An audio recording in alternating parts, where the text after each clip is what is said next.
Imagine leaving Earth for what feels like a short mission. Your ship rises from the atmosphere, crosses the blue edge of the planet, and disappears into the black. The clocks on board keep ticking. Your heartbeat feels normal. Meals still happen. Sleep still comes. Nothing inside the cabin tells you that anything strange is happening to time. But when you finally return, the planet below is not waiting in the same way. The people who waved goodbye may be older. The cities may have changed. The news you missed may fill years. And in the most extreme places in the universe, the difference could become so large that a traveler might come back to a world that has moved on without them. That is the strange danger of time in space. It does not grab you like gravity. It does not burn like radiation. It does not crack a window or break an engine. It simply separates your path from everyone else's, quietly, second by second, until the mission is no longer just a journey through distance. It becomes a journey through time. Before we begin, subscribe to the channel if you enjoy calm journeys through the universe, and like the video if you want more long space documentaries like this. Also, write in the comments where you are watching from and what time it is right now where you are. It is a perfect question for this video, because somewhere else in the universe, that same moment would not be measured the same way. Tonight, you are watching the Space for Sleep channel, talking about why time can trap you in space, and it's terrifying. The first mistake is thinking of time as a single river. On Earth, that idea feels natural. Everyone looks at the same calendars. Airports print schedules. Phones update automatically. We argue about time zones. But underneath them all, we imagine one invisible clock for the whole world. A clock that tells the universe what the present is. Space does not work that way. The deeper you move into the universe, the more that simple picture breaks apart. Time is not a background ticking behind everything. Time is part of the structure of reality itself. It bends with gravity. It stretches with speed. It depends on where you are, how fast you are moving, and how strong the gravitational field is around you. This does not mean that time becomes imaginary. It means the opposite. Time becomes physical. A clock is not just a symbol. It is an object moving through space-time. Put that clock on Earth, in orbit, near a neutron star, or beside a black hole, and it will not always agree with a clock somewhere else. The difference may be tiny in ordinary life, but the rules are real. They have to be accounted for in modern technology. They are not a strange idea kept inside physics books. They are built into the way satellites and navigation systems work. That is why the danger is so quiet. If a spacecraft loses oxygen, the crew knows immediately. If a solar flare hits, alarms can sound. If a micrometeorite punctures a wall, pressure drops. But if time itself begins to separate one path from another, nobody feels it happening locally. A clock on the ship still seems normal to the people beside it. A day on board still feels like a day. The trap only appears when that path is compared with another path, far away. Time can trap you because it can let you leave, survive, and return, while making the rest of the universe age differently around you. To understand how that happens, we have to begin with something almost too ordinary to notice. Clocks do not all run at the same rate. On Earth, the effect is small but measurable. A clock at sea level is slightly deeper in Earth's gravitational field than a clock on a mountain. That mountain clock is farther from the planet's mass, so it ticks a little faster. The difference is tiny, but not fictional. Precision clocks can measure it. Satellite systems must correct for it. Without those corrections, the positions they calculate would drift. This is the first clue that time is not a universal sheet spread evenly across reality. Gravity changes it. The stronger the gravity, the slower a clock runs compared with one farther away from the mass. This is called gravitational time dilation. It is not a weakness in the clock. It is not because the mechanism is being damaged. It is the clock doing exactly what space-time allows it to do in that location. A clock close to Earth ticks differently from a clock high above Earth. A clock near the Sun ticks differently from a clock far away in interplanetary space. Near objects much denser than the Sun, the difference becomes far more dramatic. This creates the first kind of time trap, the gravity trap. If a person could hover close to a very massive object, far enough away not to be destroyed, but deep enough in the gravitational field, their time could pass more slowly than time for people farther away. To the traveler, nothing inside the cabin would feel slow. Their thoughts would move normally. Their watch would tick normally. Their body would age normally by its own measure. But far away, more time would pass. That is the unsettling part. The traveler is not frozen to themselves. They are only slow when seen from outside. From their own point of view, they are simply living. From the point of view of distant observers, they are falling behind the rest of history. The second clue comes from motion. Speed also changes time. The faster an object moves relative to another observer, the slower its time appears to pass from that observer's frame. This is special relativity. It sounds strange because ordinary human speeds are too small to make the effect obvious. A car, a plane, even a rocket leaving Earth are fast to us but slow compared with light. Near the speed of light, the effect becomes enormous.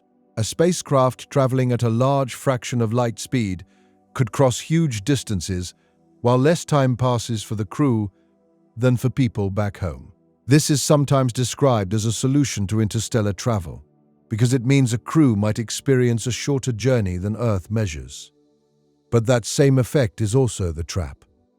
You can shorten your own journey only by leaving the time of home behind. For a traveler moving close enough to light speed, a voyage to another star might feel shorter than expected. The ship's clocks could count years, while Earth counts many more. The crew might arrive alive, but the society that launched them would no longer be the same. The return journey could make the separation worse. They might come home younger than the children of the people who sent them.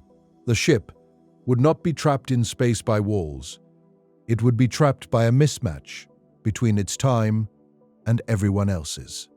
This is why time dilation is not just a curiosity. It changes what exploration means. A normal journey has two parts: where you go and how long it takes. In space, that second part is not simple. It depends on the path through space-time. Two travelers can leave the same event and reunite later, yet carry different amounts of time inside their bodies. One can age more, one can age less.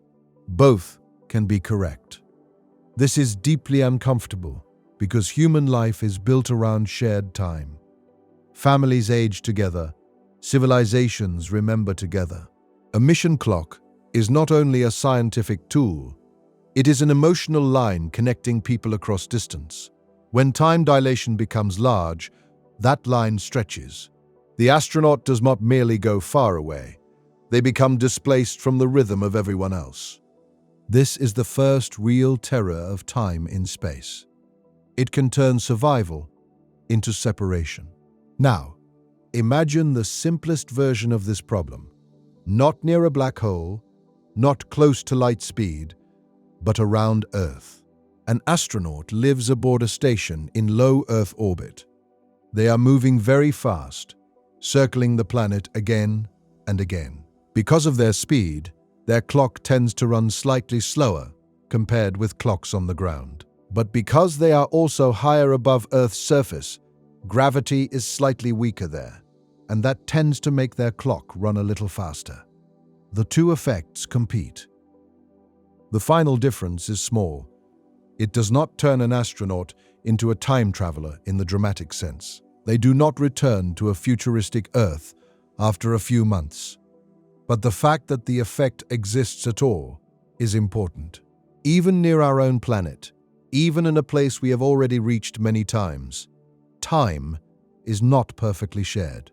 The International Space Station is not only moving through orbit, It is also moving through a slightly different rate of time. That tiny difference is the safe end of a rule that becomes dangerous elsewhere. GPS satellites give another example.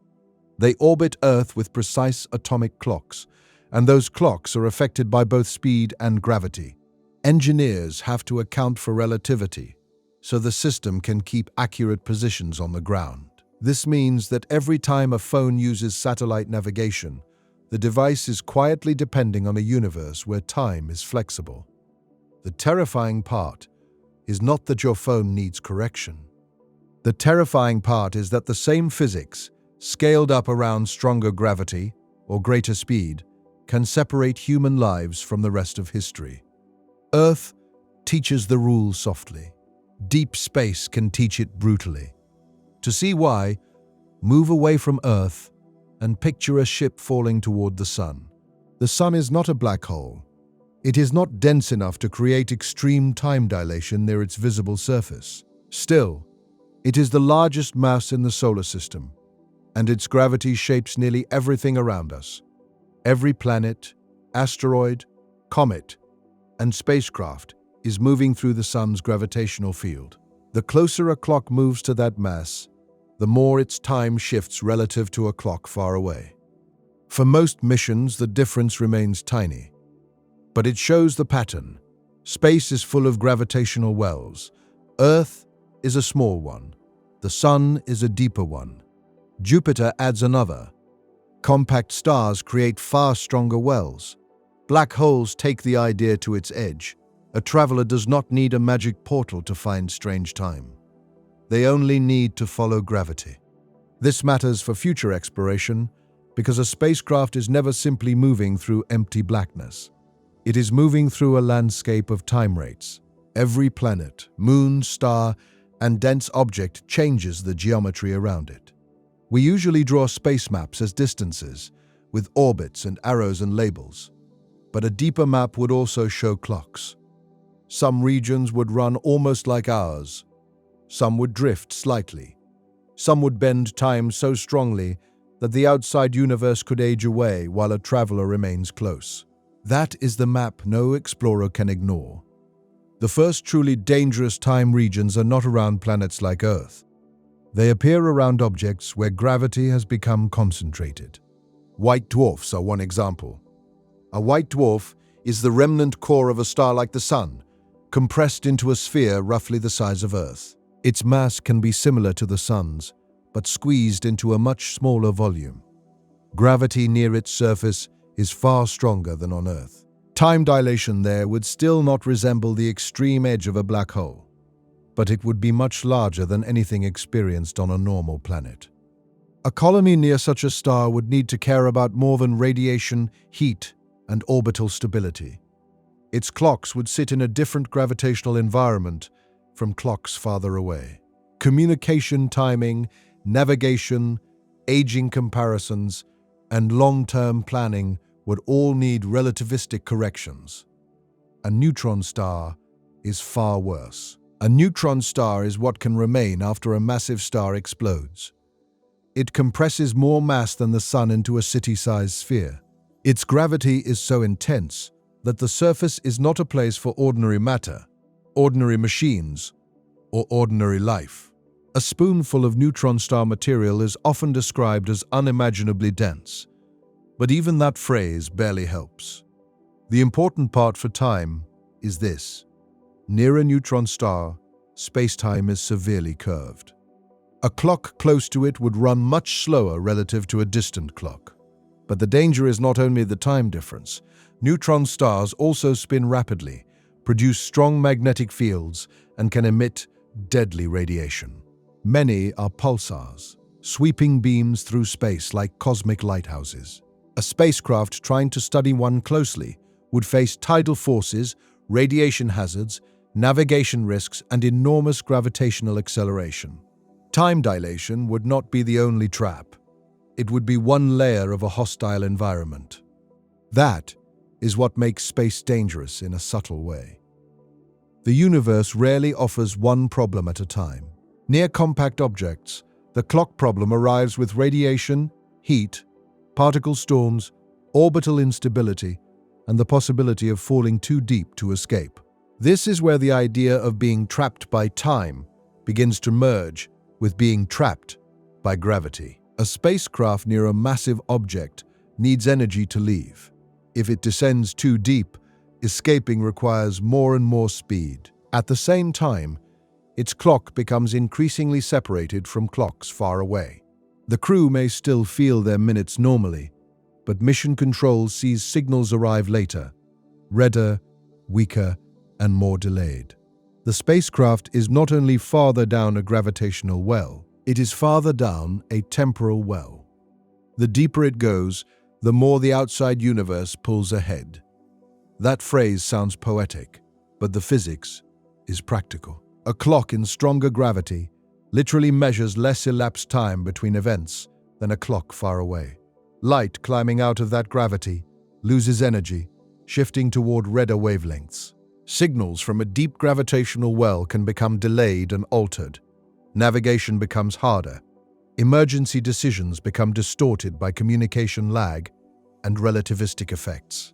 A rescue mission would not just need to know where the trapped ship is, it would need to know when the trapped ship is in relation to the rest of the universe. This becomes most famous near black holes.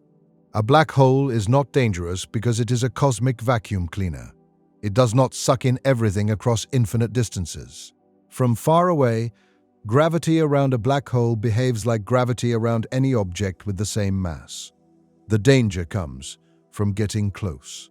Close enough, space-time curves so strongly that escape paths narrow. The event horizon marks the boundary beyond which light itself cannot return. Outside that boundary, escape may still be possible. Inside it, all future paths lead inward. But the event horizon also creates one of the strangest time effects in the universe.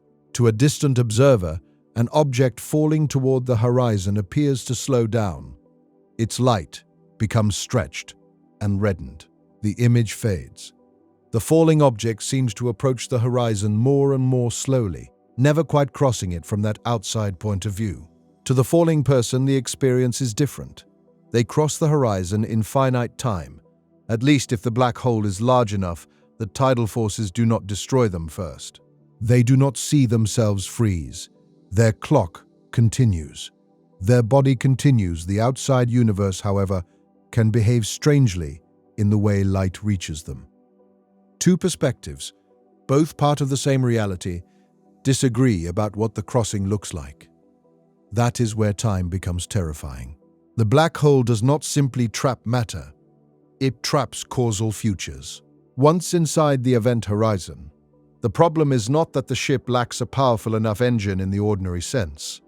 The problem is that the structure of space-time has changed. All possible directions forward in time point deeper in. Escaping would be like trying to travel into yesterday. This is not because the black hole is pulling with an ordinary force that could be beaten by a stronger rocket. It is because the meaning of outward and future has become twisted. Inside the event horizon, the center of the black hole is not just a place. It is more like a future event that cannot be avoided. That is a different kind of trap from a cave, a prison, or a broken spacecraft.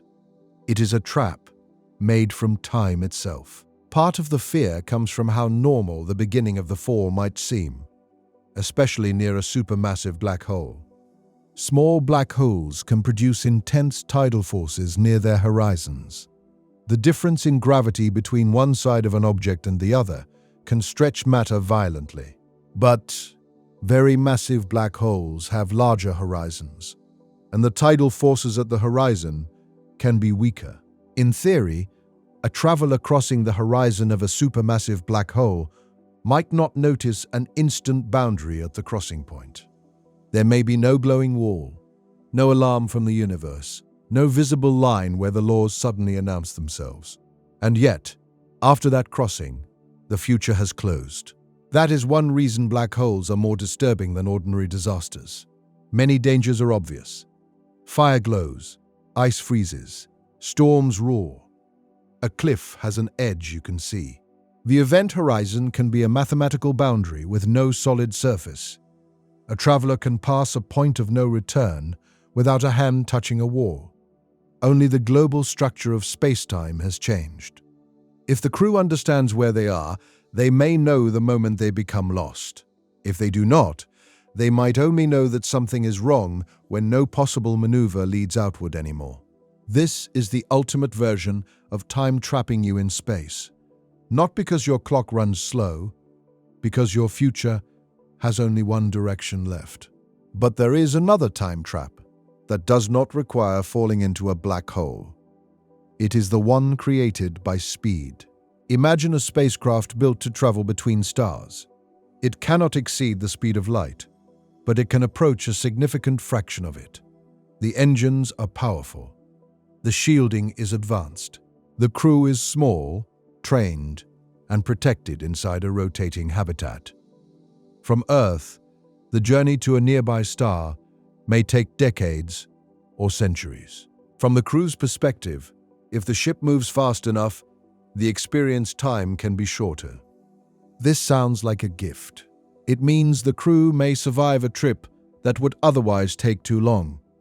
It means interstellar travel is not hopeless for living passengers if technology becomes extreme enough.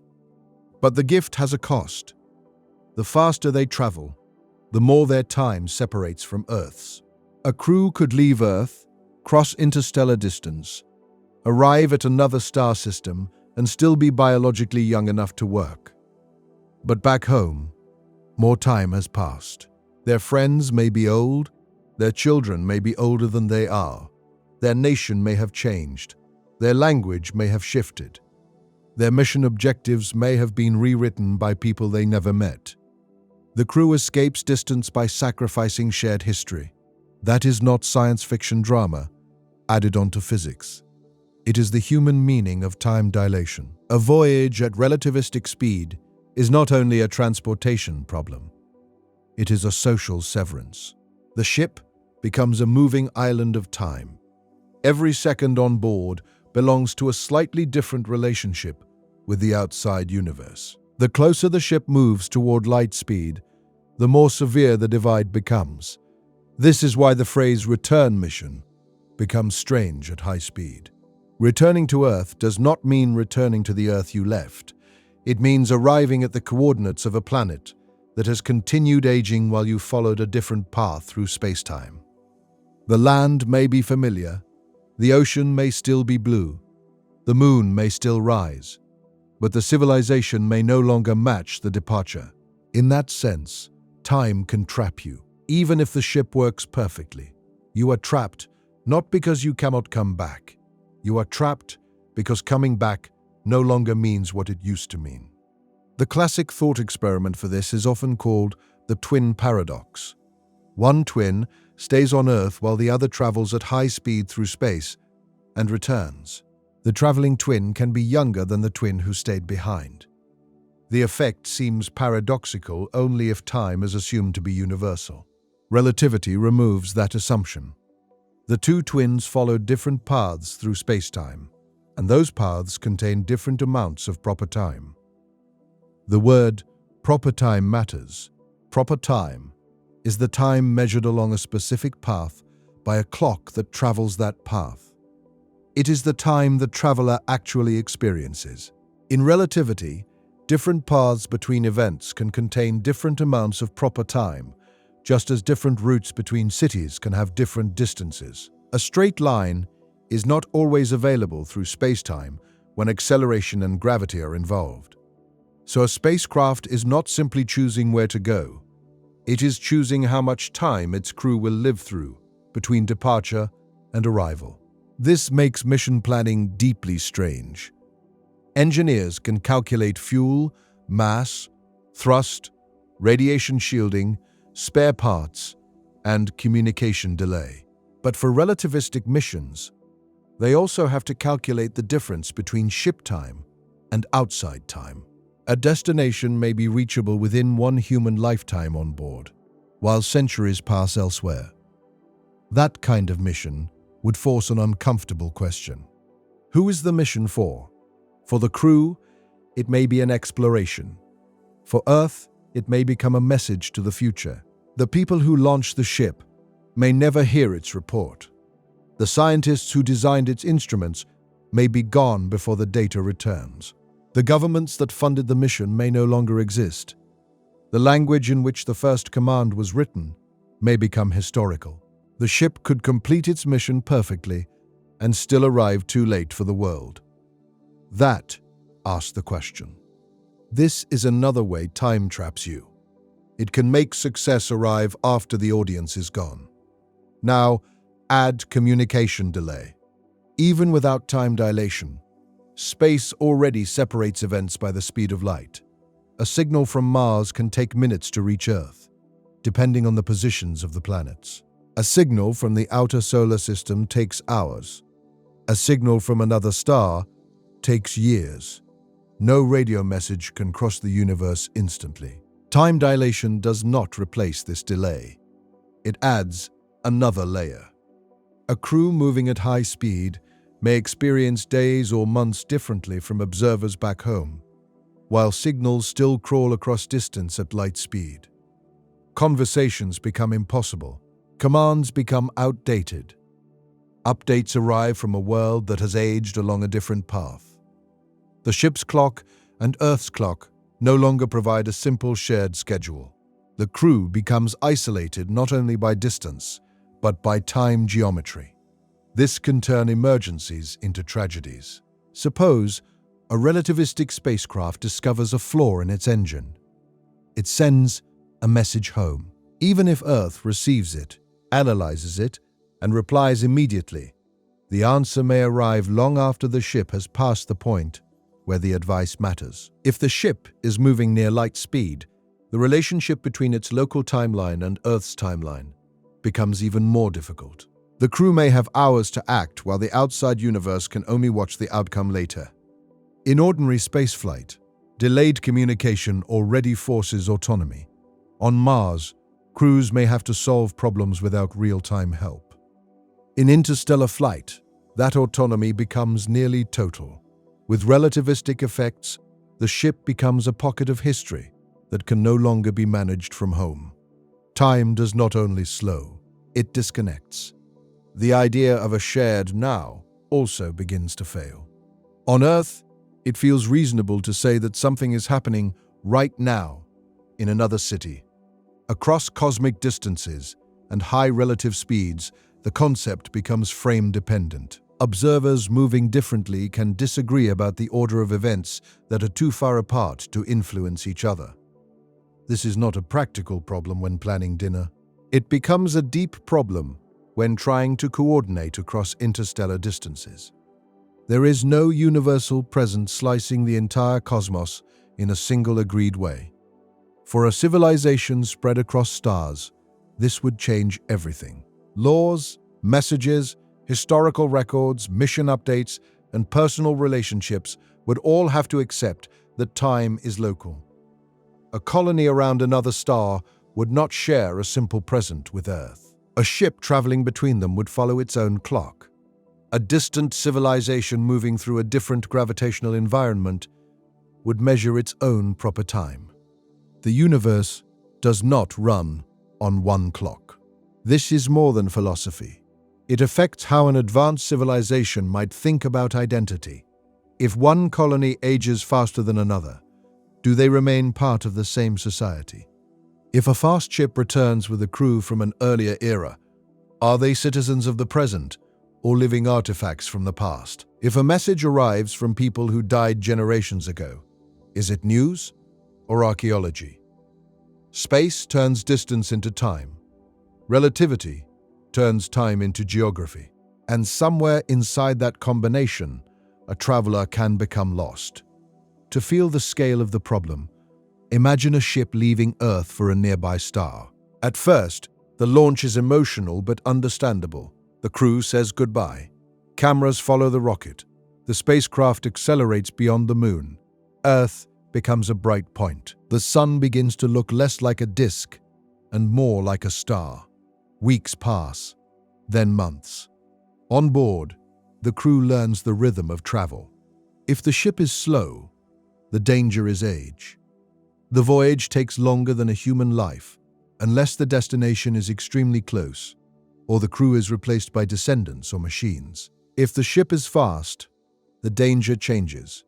The crew can survive the journey, but their connection to Earth stretches into the future. A slow ship is trapped by distance. A fast ship is trapped by time. This is the trade that space offers. Either you spend enormous amounts of time traveling, or you move fast enough that your own time becomes separated from the place you left. There is no easy escape, because the speed of light is not just a speed limit for engines. It is part of the structure that links space and time. The closer you get to that limit, the stranger the cost becomes. For the crew, the stars ahead may seem to draw closer due to relativistic effects, and the journey may feel shortened. But from Earth's perspective, the ship is still crossing light years. The people at home wait. Years pass, cultures shift, technologies change, political promises expire. A mission that began as a national achievement may become an ancient object still moving through space. The crew may be alive, but they become historically displaced. That is a softer word for a terrifying idea. They become people from the past, traveling into a future they did not choose. This matters because human exploration is usually imagined as expansion. We picture flags, habitats, discoveries, return celebrations, and new maps. But relativistic travel means some explorers may not expand a civilization so much as depart from it, permanently, in time. Even if they remain physically able to return, the social bridge behind them may collapse. Time can exile you without killing you. The same effect could shape future starships in a practical way. A crew might deliberately use high speed to reduce the experienced duration of travel. That could make missions to distant stars biologically possible, without freezing people or building generation ships. But every choice of speed would also be a choice of separation. How much future is acceptable to lose? A year, a decade, a century, more? For the astronaut, the answer might depend on the mission. For the people left behind, the answer might feel different. A civilization could send relativistic explorers as a kind of time capsule, knowing they will return, if they return at all, to descendants rather than friends. The crew would not just be pioneers. They would be messengers crossing into another era. This could create a strange form of loneliness. Not loneliness from being alone in a cabin, but loneliness from knowing that home is aging away at a different rate. Every acceleration burn, every long cruise phase, every approach to high speed becomes more than navigation. It becomes a decision about how far into Earth's future the crew is willing to fall. And because the effect is not felt locally, it might be psychologically difficult to grasp. Inside the ship, breakfast arrives. Lights cycle from morning to evening.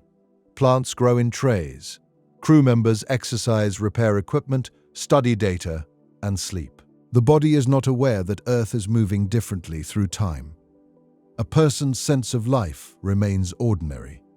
Then, messages arrive. Birthdays missed. Leaders replaced. Cities renamed. Scientific theories updated. People who were young at launch now speak as elders. Children born after departure become adults before the ship reaches its target. The crew does not feel time speeding past them, but the messages reveal the trap. The universe has allowed them to keep their own time. It has not preserved anyone else's. That is why time dilation can be cruel. It does not need to injure the traveler to change everything. There is also a quieter version of the trap, hidden inside ordinary mission planning. Every spacecraft needs a clock. It needs one for navigation, one for communication, one for scientific measurements, and one for the simple human routine of the crew. On Earth, mission time can be coordinated from control rooms. In deep space, the spacecraft must carry its own version of order. It must know when to fire thrusters, when to turn antennas, when to warm instruments, when to sleep batteries, and when to wake systems that may have been silent for months. A clock becomes part of survival. The farther a mission travels, the more that clock becomes a little world of its own. Earth can still send commands, but those commands arrive late. The spacecraft can still send back data, but the data belongs to an earlier moment in the craft's history. Even without strong time dilation, the speed of light forces every distant mission to live inside delay. Relativity adds precision to that delay. If a probe flies past a planet, its speed changes. If it dips into a gravitational field, its clock experiences that environment. If it uses a close flyby near Jupiter or the Sun, the calculation is not only about where the probe goes next, it is also about how signals, timing, and tracking relate between Earth and the moving spacecraft. For robotic missions, these differences can be calculated and corrected. Robots do not feel grief when a message arrives late. They do not grow old waiting for a reply. They do not compare their childhood memories to the age of a planet. But human missions would carry emotion into the same mathematics. That is what makes the subject so unsettling. The equations do not care whether the clock is bolted to a satellite, sealed inside a laboratory, or strapped to the wrist of a person who wants to come home. Time dilation treats all clocks as physical systems. But when the clock is part of a human life, the numbers become personal. A difference of microseconds is engineering. A difference of years is exile. Between those two extremes lies the future of deep space travel. One day, a crew might not begin with a dramatic black hole mission. They might begin with something simpler, a fast journey to the outer solar system. Perhaps a research vessel travels to Jupiter, Saturn, Uranus, or Neptune, using advanced propulsion. Perhaps it spends years near the giant planets, then returns. The relativistic effects would still be small compared with the black hole case, but the mission would teach a psychological lesson. The crew's time would be ship time. Earth time would become something received through messages. A voice from home would be old by the time it arrived. A response would become older still before it reached the person who asked the question. The crew would not live in the same emotional present as Earth. Their lives would be shaped by stored video, delayed news, and decisions made before anyone on Earth could react. That is not exactly time dilation, but it prepares the mind for it. Deep space already makes time feel less shared. Relativity turns that feeling into physics. Imagine now a future mission to a star only 4 light-years away. 4 light-years sounds close by cosmic standards, but it is still a distance so large that our fastest spacecraft would take tens of thousands of years to cross it. To make the journey possible for living humans, the ship would need either extraordinary longevity, suspended animation, generation after generation of passengers, or speed far beyond anything we can currently build. If the ship chooses speed, it chooses time separation. Suppose it accelerates for months or years, reaches a large fraction of light speed, coasts through interstellar space, then slows down near the target. The crew might experience a manageable mission duration if the speed is high enough. Their children may not have to be born on the ship. The original crew might stand beneath the light of another star, but Earth would not experience the same journey. Earth would wait according to its own clock. The departure would become history. The arrival message, traveling back at light speed, would take additional years. By the time Earth knows the crew survived, the crew may have already begun another chapter. The more extreme the speed, the more the crew becomes detached from the people who sent them. This is why faster travel does not simply solve interstellar loneliness. It changes the kind of loneliness. A slow ship loses generations during the journey. A fast ship may preserve its crew while losing its home era.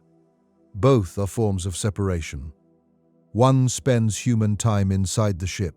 The other spends Earth time outside it. There may be no version of interstellar travel that gives everything back. The universe may demand payment either in distance, fuel, risk, or years. Time is one of the currencies. The trap becomes even stranger if a ship tries to use gravity to help itself. Gravity assists are common in spaceflight. A spacecraft can fly past a planet and steal a little orbital energy, changing speed and direction without carrying all the fuel itself. Robotic missions have used these maneuvers many times. In a future with larger ships, gravity wells might become important tools. A mission could dive near a massive planet, a star, or even a compact object to gain speed or alter its path. But strong gravity is never free. The deeper the path, the more dangerous the environment. Near a planet, there can be radiation belts, moons, rings, debris, and intense tidal forces. Near a star, there is heat, solar wind, magnetic activity, and particle radiation. Near a compact object, the geometry of space-time itself becomes an active hazard. A slingshot around the sun might save propellant while increasing thermal stress. A close pass around Jupiter might provide speed while exposing the ship to radiation. A theoretical maneuver around a black hole could create extreme energy changes, but it would also bring the ship near the strongest time distortions known. The traveler could try to use gravity as a road. The road could also become a clock trap. This is why the idea of a shortcut in space is dangerous. Sometimes the path that saves distance or fuel costs time in another form. A route near a massive object may shift the experience time of the traveler, compared with observers far away. A path at high speed may reduce ship time, but increase separation from home. A path through deep gravity may offer energy while risking an encounter with horizons and tides. In space, the fastest route is not always the safest route, and the shortest experience trip may not return you to the world you remember. This changes the way we should imagine exploration around black holes. A black hole can be an object of scientific desire. It offers information about gravity, space-time, accretion disks, high-energy physics, magnetic fields, jets, and the limits of known theory. A civilization advanced enough to send probes close to one would learn things no telescope from afar could fully show. The temptation would be enormous. But a probe can accept risks that humans cannot. A robotic craft can skim dangerous regions, transmit data, and be sacrificed. It can fall toward a horizon and send its final measurements until the signal fades. It can become a disposable witness. A crewed ship cannot treat time so casually. Every minute near the object is also a minute measured against the outside universe. A crew might return with priceless data. They might also return after everyone who asked for it is gone. That is one of the cruelest versions of the time trap. Knowledge arriving too late. Imagine a team sent to orbit near a supermassive black hole at a carefully chosen distance. They do not cross the event horizon. They remain outside it, protected by advanced engines and shielding. Their mission is to watch the disk, measure gravity, test physics, and return. The orbit is designed to be survivable. To them, the mission lasts a few months. Far away, depending on the orbit and the gravitational field, much more time may pass. The exact difference depends on the mass of the black hole, the distance from it, the orbital speed, and the path taken. In realistic cases, remaining very close is difficult and dangerous, but as a thought experiment, the implication is clear. The ship could leave a scientific civilization and return to its descendants. The crew would carry fresh memories of launch day. Earth would receive them as visitors from an earlier century. This is not a monster from the dark. It is relativity doing what it always does. The closer the mission pushes toward extreme space-time, the more exploration becomes a negotiation with history. There is another problem. The crew may not know the full-time cost until the mission is complete. Of course, advanced physics can calculate expected dilation, but real missions face uncertainties. Orbits change. Engines underperform. Gravitational environments include disks, radiation pressure, magnetic fields, and possible hazards. A ship might have to perform emergency maneuvers that alter its path. A rescue attempt might force it deeper or faster than planned. A small deviation near an extreme object could become a major change in elapsed time. A normal delay might be measured in hours. A relativistic mistake might be measured in years. That makes time part of mission risk. We usually think of risk as the chance of explosion, collision, radiation sickness, or system failure. But in relativistic travel, there is also the risk of temporal loss. A mission could preserve the crew, but lose the schedule of civilization. It could return safely, but too late. It could complete all objectives, but miss the era that needed them. This is why a future space agency might treat time dilation like radiation exposure. Not because it harms the body directly, but because it accumulates as a mission cost. Each high-speed phase, each deep gravity pass, each orbit near a compact object would add to a mission's separation from home time. Astronauts might receive a temporal budget, just as they receive a radiation limit. A planner might ask not only how much fuel remains, but how much difference from Earth time is acceptable. That idea sounds strange now. But so did navigation corrections from relativity, before precision technology demanded them. The universe often turns philosophy into engineering. A future astronaut might read a mission plan that says, ship duration, 6 years, Earth elapsed time, 23 years, or ship duration, 18 months, Earth elapsed time, 90 years. Or, in an extreme theoretical case, ship duration, 1 week. Outside elapsed time, far longer than any human institution can promise to survive. At that point, time dilation stops being a number in a textbook. It becomes a life decision. Would anyone accept such a mission? Some might. Human beings have crossed oceans, deserts, ice fields, and vacuum for reasons that mixed curiosity, survival, ambition, duty, and desperation. A relativistic mission could attract people willing to become permanent travelers in time. They might accept that their departure is one way in the emotional sense, even if the trajectory allows return. But the ethics would be enormous. Could a society ask someone to leave not only Earth, but their own century? Could a crew truly consent to returning after everyone they love is gone? Could children born before launch understand what it means that a parent may come back younger than expected into a different age? Could mission control speak honestly about a risk that does not kill, but erases shared time? Space exploration usually asks for courage. This would ask for a different kind, the courage to become out of date. And if that sounds too human for a physics documentary, it is, because time is not only physics to us, it is the material of life. Every relationship is made from shared time. Every home is built from repeated days. Every memory depends on clocks that stayed close enough together for people to grow old in the same world. Relativity threatens that intimacy.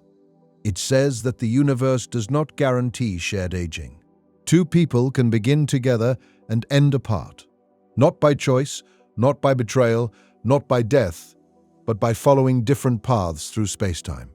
That is why time can trap you in space. It can make the way back physically possible, but emotionally unreachable. Before we go deeper into the most extreme version, it is worth slowing down and noticing something important. Relativity does not mean anything can happen. It does not let a traveler casually jump into the past, erase history, or ignore cause and effect.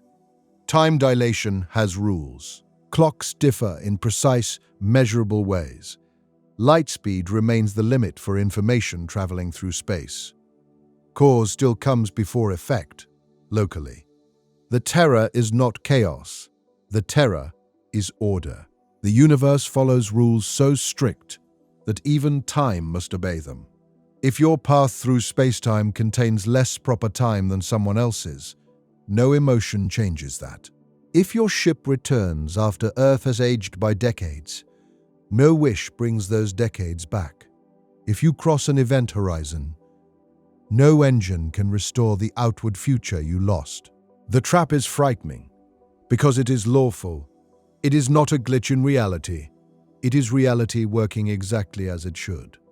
That makes it different from most imagined space dangers. We can imagine better shields against radiation, better engines against distance, better habitats against vacuum, better medicine against illness, better robots against maintenance failure. But time dilation is not a technology problem in the same way. You can account for it. You can plan around it. You can use it. You cannot repeal it.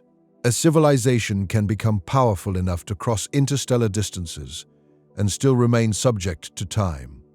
That is humbling. It means even advanced explorers will not stand outside the universe like players moving pieces on a board. They will be pieces inside the same space-time they are trying to navigate. Their clocks will be bent by the path.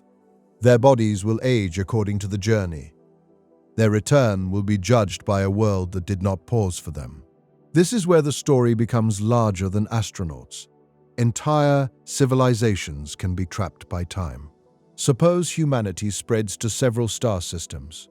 Even at ordinary speeds, communication takes years or decades. At relativistic speeds, travelers between those systems age differently.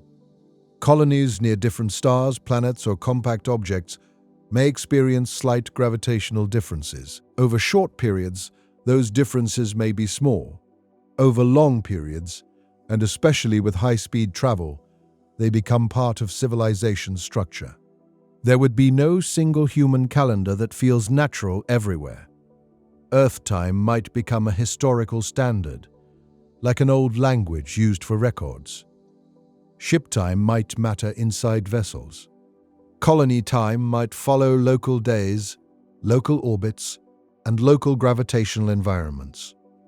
A message might be time-stamped in several systems, each telling a different part of the truth. The human species could become a network of clocks that never fully agree. That is not necessarily impossible. It might be manageable, but it would change the meaning of unity. A species spread across space cannot live as if everyone shares the same present. It would need patience built into its culture. It would need laws designed for delay. It would need relationships that survive messages arriving years late. It would need records that understand relativistic time. The first civilization to live among the stars may not be defined by faster engines. It may be defined by learning how to live without one universal now. And this returns us to the individual traveler. For one person, the trap is simple to imagine. You leave, time differs, you return changed in relation to everyone else. For a civilization, the trap is larger. Expansion itself creates time fractures. The more widely life spreads, the harder it becomes to keep history synchronized. Distance, speed, and gravity all conspire against a shared present. The universe may allow life to expand. It does not promise that expanded life remains one story. There is a final quiet danger in this first half. The illusion that time traps are only found in extreme places. Black holes make the effect dramatic. Near light speed ships make it dramatic. Neutron stars make it dramatic. But the principle is everywhere. Every clock sits in a gravitational field. Every moving object follows a path. Every signal takes time. Every observer measures reality from within their own frame. The trap begins the moment we assume our time is the only time. That assumption works well enough on Earth because we are close together, slow by cosmic standards, and living on the same planet. But space punishes assumptions that are too local. A rule that feels absolute in daily life can become only a special case in the larger universe. Down here, time feels like a floor. Out there, time is terrain. And some terrain is gentle, some is steep, and some curves so sharply that every path forward leads somewhere you cannot return from in any meaningful way. One of the clearest ways to picture this terrain is to imagine two identical clocks leaving Earth on two different missions. The first clock is placed in a quiet laboratory, on the surface protected from vibration, temperature changes, and human error. The second is carried away on a spacecraft. It accelerates, coasts, turns, and passes through different gravitational fields. Both clocks are built perfectly. Neither one is broken. Yet when they are compared again, they may not match. No one stole time from one of them. They simply lived through different paths. This is why the word trap has to be used carefully. Time does not become a cage in every part of space. A traveler does not automatically become lost just by leaving Earth. Most missions we can imagine today involve very small relativistic differences. The Moon is not a time prison. Mars is not a place where centuries pass at home, while astronauts experience weeks. Ordinary interplanetary travel is still dominated by distance, supplies, radiation, and engineering. But the rules revealed by those small differences point toward more extreme possibilities. A tiny correction near Earth becomes a serious planning issue for precision satellites. A serious planning issue near Earth becomes a life-altering separation at high speed. A life-altering separation becomes a point of no return near a black hole. The same universe connects all of these cases. The danger grows gradually as gravity deepens and speed increases. That gradualness makes it easy to underestimate. Nobody looks at a working navigation satellite and feels cosmic horror. Nobody looks at an atomic clock on a mountain and imagines an astronaut returning to a future century. But the connection is real. The harmless difference and the terrifying difference come from the same deep fact. Time is not independent of the universe. It belongs to the universe. And because time belongs to the universe, anyone who travels far enough must travel through its rules.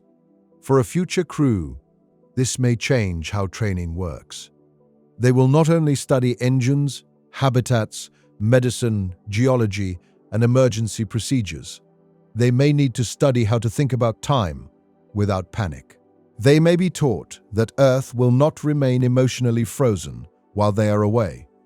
They may watch simulations of messages arriving from a future that outruns them. They may rehearse the possibility that their return date on board and their return date on Earth do not feel like the same promise. The hardest part may not be understanding the equation. It may be accepting the consequence. A person can understand that a clock runs differently and still not be ready to see a loved one age faster. A crew can sign a mission plan and still not be ready for the first message that makes the separation feel real. A civilization can calculate the physics and still struggle with the human meaning of sending people into paths where time itself becomes part of the sacrifice. That is why this story is not only about black holes or fast ships. It is about the hidden cost of entering a universe where our everyday sense of time was never the full truth. The first half of this story shows the two doors into the trap: gravity and speed. Gravity slows time near massive objects. Speed slows time for fast travelers, relative to those they leave behind. Around Earth, the effects are small but real. Near compact stars, they become significant. Near black holes, they can become extreme.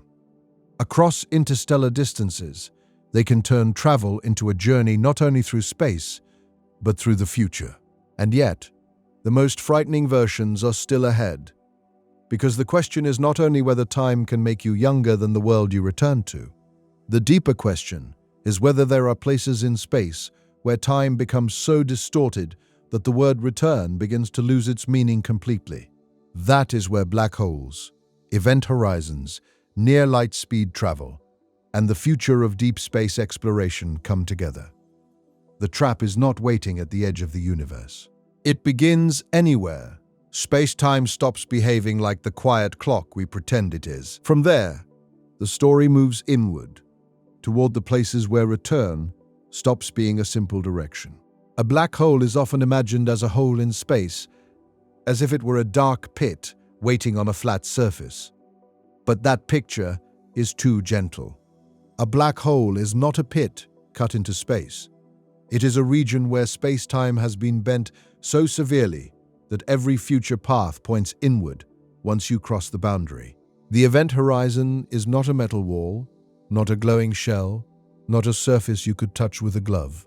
It is a border made from possible futures. Outside it, there are still directions that lead away. Inside it, there are not. That is why time becomes so strange there. We normally think of time as the thing that carries us forward, while space gives us choices. You can walk north, south, left, right, up, down, or stay still. Time keeps moving either way. Near a black hole, that division begins to change. The closer you get, the more the future bends toward the center. Eventually, escaping the black hole becomes as impossible as escaping tomorrow. This is one of the cleanest ways to understand the time trap.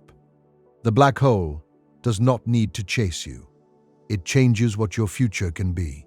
Imagine a spacecraft approaching a giant, quiet black hole far from any galaxy. There is no bright accretion disk around it, no blazing ring of gas, no violent jets firing into space. From far away, it may be almost invisible except for the way it bends the stars behind it. The crew sees the background sky stretch and smear around a dark circle. Light from distant stars curves into arcs. The black region in front of them is not an object in the ordinary sense. It is a place where light itself fails to return. At first, their clocks work normally. Their meals are served on schedule. Their machines run. Their heartbeats feel ordinary. If they look at a clock on the wall, the second hand moves 1 second at a time. The trap is not obvious from inside the ship, because local time always feels local. No matter where you are, your own clock feels honest. A second near Earth, a second near Jupiter, and a second falling toward a black hole all feel like a second to the person living through it. The difference appears when those seconds are compared with somewhere else. Far away, a station watches the ship approach the black hole. The station receives radio pulses from the ship every minute. At first, the pulses arrive 1 minute apart. Then they come slightly slower. Then slower again. Each signal is stretched by gravity as it climbs away from the black hole. The light loses energy. The radio waves shift toward lower frequencies. The image of the ship begins to redden and dim. To the station, the ship seems to slow down. It never appears to cross the event horizon cleanly.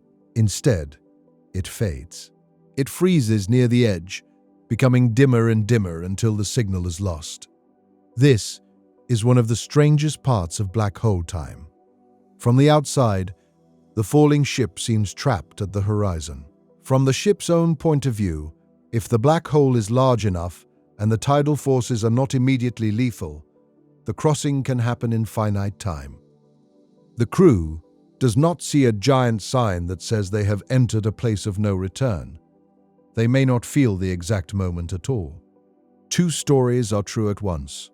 To the distant universe, their last visible image is stretched across time. To themselves, they continue inward. That difference is not a trick of bad cameras. It is relativity. It is what happens when clocks are part of space-time rather than floating above it. The outside observer is not merely watching slowly. The signal itself is being changed by the geometry between the ship and the viewer. Every later message has a harder climb. Every photon gives up more energy.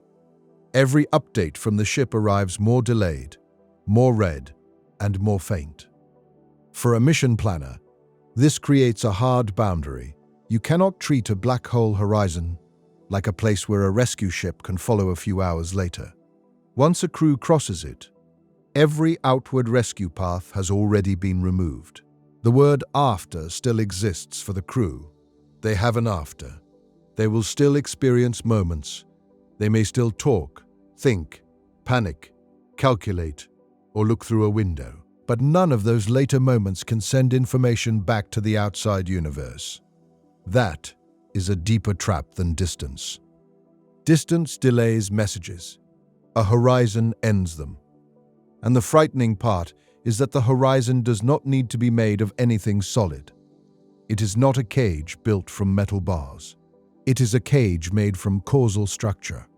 It is the place where cause and effect stop being able to point outward. Once the crew is inside, their future can still continue, but it no longer intersects with the future of anyone waiting outside in a way that allows escape. This is why black holes are not just objects. They are time machines with the door locked from the inside. Not time machines that send you back to change history. Not magical portals. But machines in the sense that the geometry itself rearranges time. Near the outside edge, a careful orbit could make time pass differently for the traveler than for the universe far away. Cross the edge, and the same geometry turns every possible tomorrow toward the center. The trap is gradual until it is absolute. Before the horizon, there are dangerous orbits where time can be distorted, but return is still possible in principle. After the horizon, the question changes. It is no longer how hard it would be to escape. It is that escape is no longer one of the futures space-time allows. But even outside the horizon, time can become dangerous. A crew does not have to fall into a black hole to be caught by time. They only have to come close enough. Around a black hole, especially a rotating one, space-time can be twisted by the black hole's spin. A spinning black hole drags nearby space-time around with it, a phenomenon called frame dragging. This does not mean space behaves like air or water.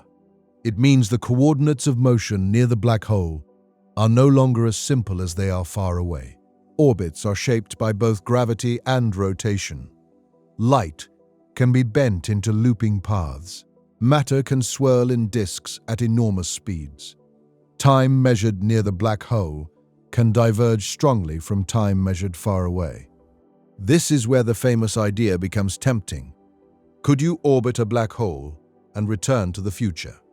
In principle, yes, time dilation could make a traveler experience less time than people far away. But the details are brutal.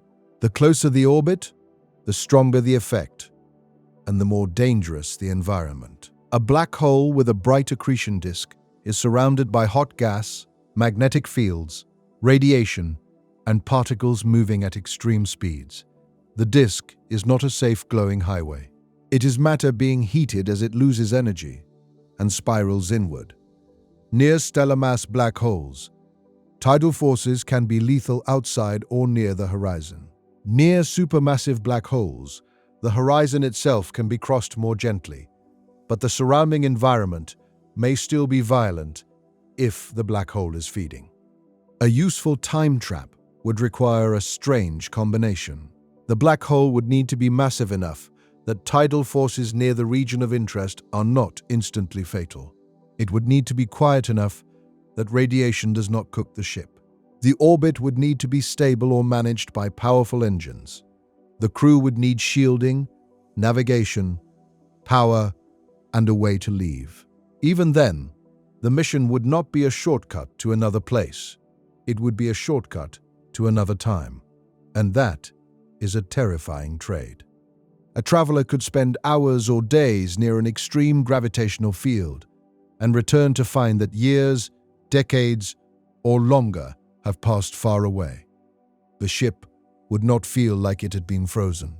The crew would not feel like they had skipped time. Their bodies would age normally according to their own clocks. They would eat meals, sleep, repair systems, and count time as usual. The trap would appear only when they came back out and compared clocks with the civilization that sent them. A message from home might no longer be from home. A child might be older than the parent who left. A government might have changed. A mission objective might no longer matter. The astronauts could return successfully and still fail to return to the world they left. That is the human version of the time trap. Physics allows the path, but life may not survive the separation intact. The crew is not lost in space. They are lost in history. This matters because deep space exploration is often imagined as a matter of engines. Build a faster ship, carry more fuel, protect the crew, aim carefully, and eventually distance becomes manageable. But relativity adds a second map under the first one. Every route through space is also a route through time. The shortest route by distance may not be the simplest route by experience. A dangerous shortcut through a strong gravitational field might save fuel or alter trajectory, but it may also change the relation between the ship and the world behind it. In ordinary travel, a delay is an inconvenience. In relativistic travel, a delay can become exile. The same problem appears with speed. A ship moving close to the speed of light would not need a black hole to become separated from Earth. As its speed increases, the time experienced on board becomes smaller compared with the time experienced by observers in the original frame. This is not because the ship's clock is broken. It is because space-time itself balances speed through space with motion through time. The faster the ship moves relative to Earth, the slower its onboard time passes relative to Earth. From inside the ship, nothing feels slow. The crew can walk normally. Their computers tick normally. A cup of water does not fall more slowly from their hands. Their thoughts do not crawl. They are not living in slow motion from their own perspective. Instead, the rest of the universe changes its appearance. Stars ahead may seem brighter and shifted. Stars behind may shift the other way. Distances in the direction of motion can contract. The destination may seem closer than it does from Earth. That is why near-light-speed travel is so strange. To Earth, the ship may take centuries to reach a distant target. To the crew, the trip could feel shorter if they travel fast enough. This sounds like a gift until you remember the return. A crew that travels to a star hundreds of light-years away at extreme speed may experience far less time than Earth. They could arrive alive, perhaps even young enough to work, explore, and report. But any message they send home still travels at light speed. The reply takes centuries. If they turn around and return at the same speed, Earth may be centuries or millennia older by the time they arrive. Their mission could be successful in a physical sense and devastating in every human sense. The trap is not that time stops them from going, it stops them from belonging. A person who leaves Earth at 25 may return biologically middle-aged to a civilization that remembers them as ancient history. Their language may sound old. Their training may be outdated. Their family lines may have moved on. The political reasons for the mission may be forgotten. The country that launched them may no longer exist. Their names may survive only in school lessons, memorial walls, or old recordings stored in systems they no longer know how to access. In this version, time does not kill the traveler. It erases the path back. That is why coming home becomes complicated. A spacecraft can return to Earth's orbit. It can land in the ocean or on a runway. The crew can step out under the same sun. But the social planet may not be the one they departed. Their personal timeline remains continuous, while the timeline of the world has rushed ahead. They are not ghosts, but they are not simply citizens returning from a trip either. They are visitors from an earlier century. This is not science fiction pretending to be science.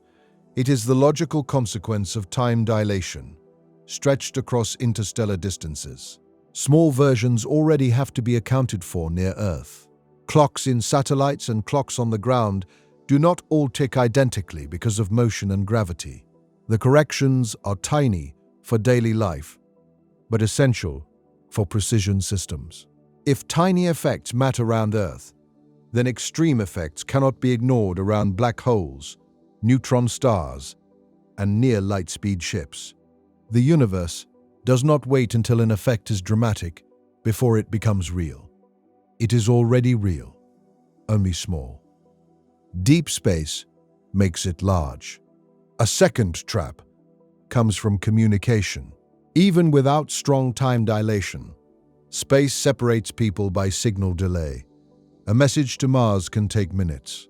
A message to Jupiter can take longer. A message to a nearby star takes years. But when time dilation is added, communication becomes stranger. The crew may experience the gap differently from Earth. Their outbound signals may be Doppler shifted.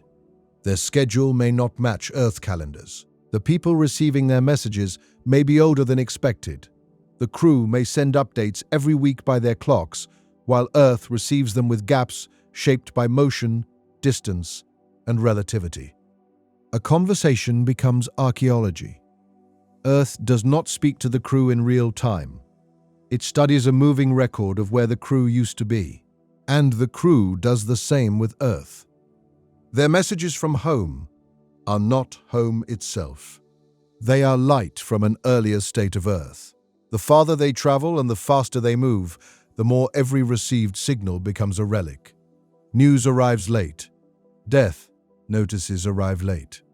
Warnings arrive late. Discoveries arrive late. The ship may continue making decisions based on a version of Earth that no longer exists by the time the signal is read. This creates a new kind of loneliness. Not the loneliness of being far away, but the loneliness of being out of sync. A generation ship has this problem even at slower speeds, because distance alone creates cultural drift. A relativistic mission intensifies it. The travelers are not only far from Earth, they are living on a different clock relationship. Their mission plans must include not just food and oxygen, but temporal independence. They cannot wait for Earth to decide every important issue. By the time Earth answers, the situation may have changed. By the time the crew sends a follow-up, Earth may have changed.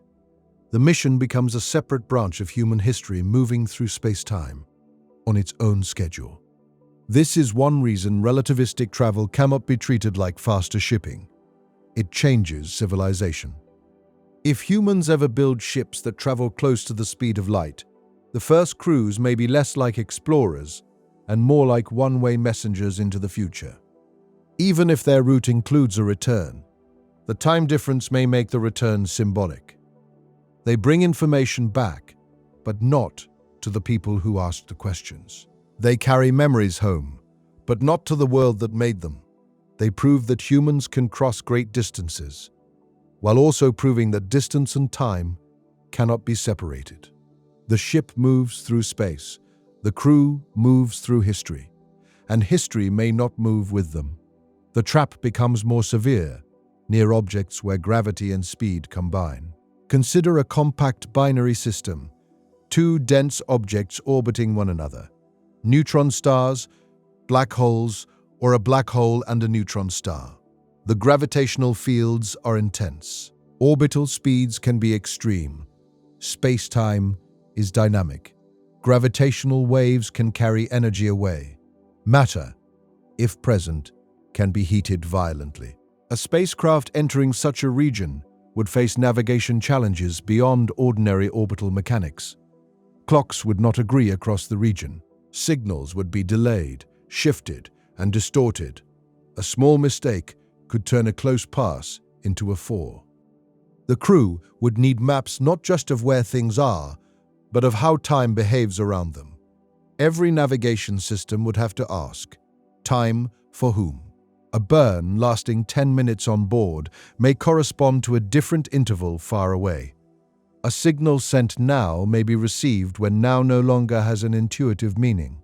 A rescue craft planning an intercept cannot simply draw a line on a flat map. It has to work through curved space-time, delayed information, and relative motion. The word simultaneous becomes slippery. Events that seem lined up in one frame may not be lined up in another. This is where the everyday mind begins to fail. On Earth, We depend on shared time. Meetings begin at a time. Trains arrive at a time. A message is sent before a reply. Even when clocks differ across time zones, we assume there is a single underlying order.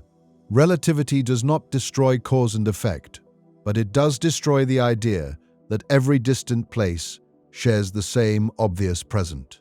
In deep space, especially across high speeds and strong gravity, the universe does not provide one universal clock that everyone can read together. There is no cosmic time displayed on the wall. There are only clocks, paths, and comparisons. That is why the title of this story is not only about being trapped near a black hole. Time can trap you in space, because time is not a background road. It is part of the terrain. In some places, the terrain slopes. In some places, it curls. In some routes, it stretches one life away from another. The traveler may not hit a wall, but they may cross a boundary where return becomes physically possible and personally meaningless. A mission can survive the physics and still lose the world. Another form of the trap appears in long-term survival. Imagine a ship sent toward a planet around a nearby star. The ship does not travel near light speed. It moves slowly by relativistic standards, perhaps a few percent of light speed, using technology more plausible than exotic drives. Time dilation is minor. The crew, if asleep or living through generations, does not skip centuries through relativistic effects. Yet time still traps them, because the universe changes around the mission while the mission is underway. Stars evolve, planets change, human civilization changes. A target planet that looked promising from a distance may reveal, decades later, a harsh atmosphere, unstable climate, or dangerous radiation environment. New telescopes launched after the ship departed may discover better targets in different directions. Earth may develop a faster propulsion system after the old mission has already spent generations in flight. A later ship may overtake the first. The first crew, born into the mission, may learn that their entire society is heading toward a destination humanity no longer considers important. That is not gravitational time dilation. But it is still a time trap. The trap is being committed to a path chosen by an earlier century. Space magnifies commitment. On Earth, a bad route can be corrected. A ship can turn around in a harbor. A plane can divert. A caravan can change roads. But deep space missions are slow, expensive, and bound by momentum. Once a large interstellar vessel is far from any star, changing its destination is not a casual decision. It requires energy, time, and agreement from people who may not share the values of the original mission. The ship becomes a society living inside an old decision.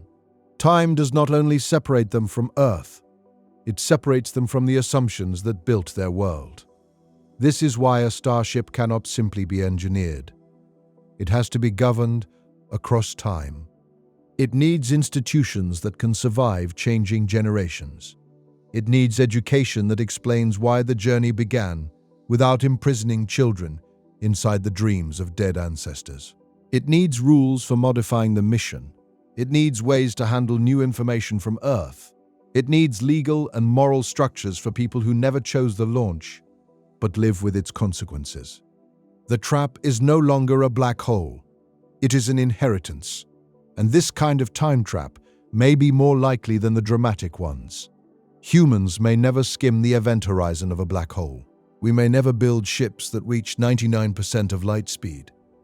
But any serious attempt to cross interstellar space will face time as an active force, not because time becomes mystical, but because the journey lasts long enough for biology, society, technology, and purpose to change. A slow ship is trapped by duration. A fast ship is trapped by dilation. A black hole ship is trapped by gravity. All three reveal the same truth from different angles. Space travel is never only about where you go. It is about which future you arrive in.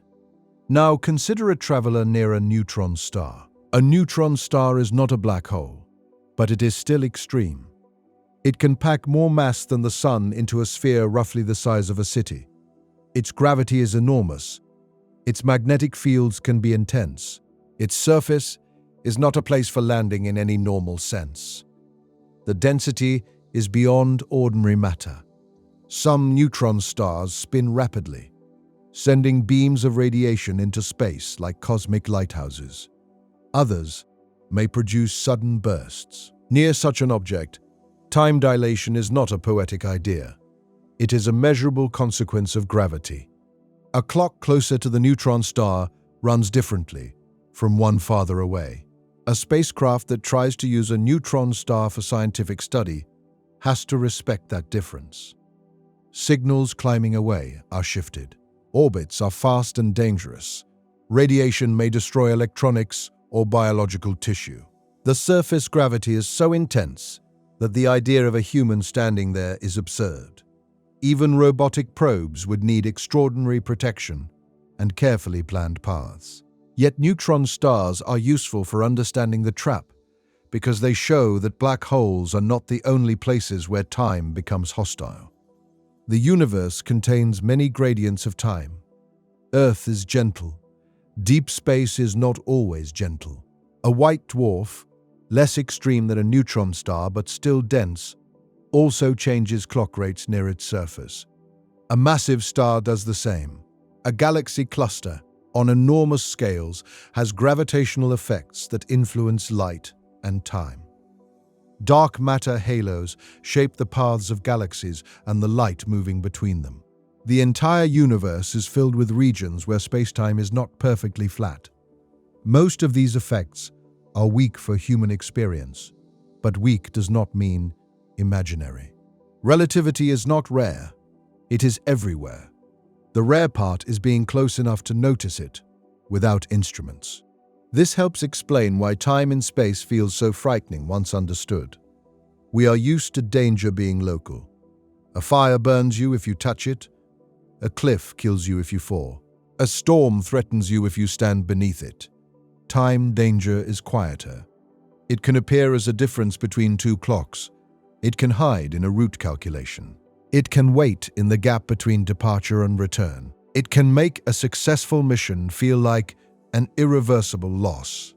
A ship can do everything right and still arrive too late.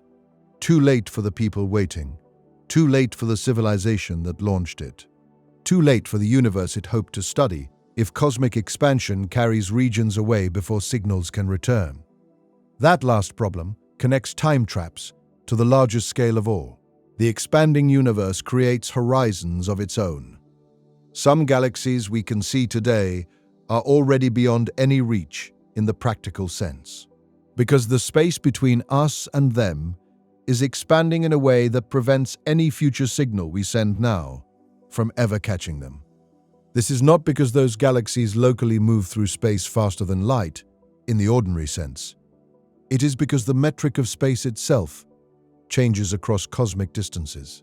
The result is a horizon, not like a black hole horizon in its details, but similar in one emotional way.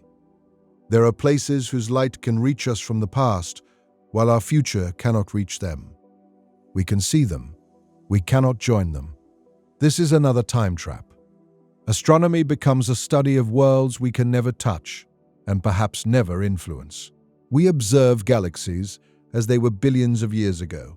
We map structures whose present state is forever unavailable. We watch ancient light and mistake it emotionally for a reachable place. But the universe shown in our telescopes is partly an archive, not a map of destinations. Many of the lights in the deep field are not invitations. They are memories. Time turns the sky into a museum. The farther we look, the older the exhibit. And because the universe changes while light travels, the object we see may no longer look the way the image suggests. Stars have died. Galaxies have merged. Gas has moved. Black holes have grown or quieted. Civilizations, if any existed there, may have risen and vanished long before the photons reached us. Even if we received a signal from an alien world, 1 million light years away, the senders would be 1 million years older by the time we heard them. If we answered, another 1 million years would pass before the reply arrived there. Communication across cosmic distances is not conversation. It is the exchange of fossils. This is why time can hide life even when space contains it.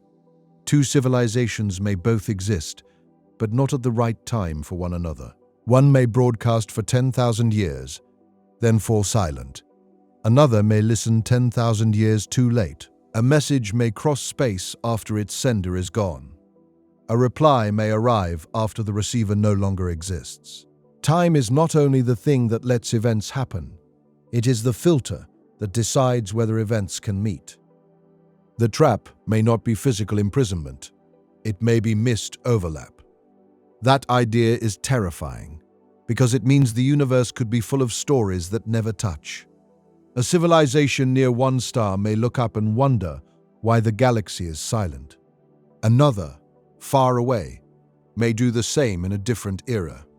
Their signals may pass through the dark, long after each world stops listening. Their histories may be real, rich, intelligent, and completely disconnected by timing. Space separates locations. Time separates chances. And chance may be the narrowest corridor of all. For human explorers, this creates a sobering question. What does success mean in a universe where return may be impossible, communication may be delayed beyond usefulness, and arrival may belong to a different century? A robotic probe can survive this better than a person. A probe does not miss its children. It does not grieve a lost culture. It does not need the same emotional continuity. It can travel for centuries if its hardware survives and its power lasts. It can wake, measure, transmit, and fall silent. It can be a message in a bottle thrown across time. But humans carry memory. We do not only measure duration, we experience it as relationship. That is why time traps are human problems as much as physics problems.